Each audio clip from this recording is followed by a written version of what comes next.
તો હવે આગળ આ તરફ વાત કરીએ આપણે વડોદરાની. તો વડોદરાના લક્ષ્મીપુરા વિસ્તારમાં છેલ્લા ઘણા સમયથી યશ વસાવા ઉર્ફે લસ્સી નામના આરોપીના આતંકથી સ્થાનિક લોકોમાં ભયનો માહોલ સર્જાયો હતો.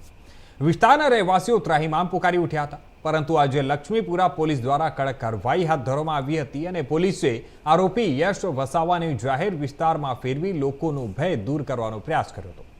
પોલીસની આ કાર્યવાહીથી વિસ્તારના નાગરિકોમાં રાહતનો માહોલ જોવા મળ્યો હતો અને આ સાથે જ પોલીસ અધિકારીએ ત્યાં લુખ્ખા તત્વોને સ્પષ્ટ ચેતવણી આપી છે કે કાયદાની અંદર રહીને જ વર્તવું, નહીં તો કડક પગલાં ભરવામાં આવશે.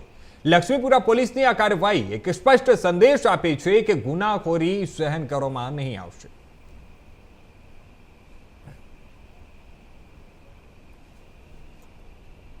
કાલે રાત્રે મારા સાથે ઘટના બની. એ ઘટના ઘટાવનાર આ યશ વસાવા સંતોષભાઈ કરીને હતો.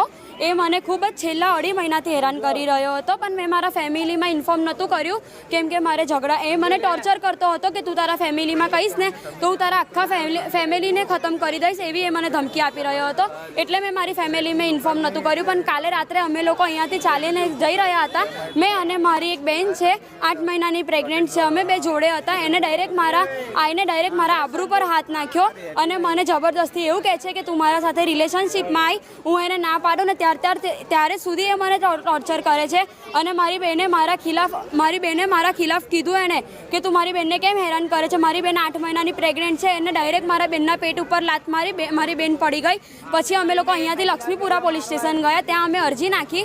એમણે તરત અમારા અરજી નાખતા જ એમણે તરત કાર્યવાહી ચાલુ કરી. જેટલા પણ લક્ષ્મીપુરાના પોલીસ, તમામ પોલીસ સ્ટેશનના જેટલા પણ તમામ પોલીસ છે, એમણે ખૂબ જ અમારી સારી મદદ કરી. અમારી અરજી આપતા જ એમણે કાર્યવાહી કરી. ટૂંક જ સમયમાં આ લસ્સીનું આપણે ધરપકડ કરવામાં આવી. એમણે અમારી ખૂબ જ સારી મદદ કરી. જેટલા પણ હવે એ અમને ધમકી આપતો હતો, એ મને ખાસ કરીને ધમકી આપતો હતો કે તું મારા સાથે રિલેશનશિપમાં નહીં આવે તો હું તારા ફેમિલીને ખતમ કરી દઈશ. પણ હવે પહેલાં મને ડર હતો, પણ પોલીસને ઇન્ફોર્મ કર્યા પછી મને બિલકુલ ડર નથી કેમ કે લક્ષ્મીપુરા પોલીસ સ્ટેશનના લોકોએ મારી ખૂબ જ સારી મદદ કરી છે ને એને સજા એવી થવી જોઈએ કે એમ છે ને પોલીસ સ્ટેશનમાં જ રહેવો જોઈએ.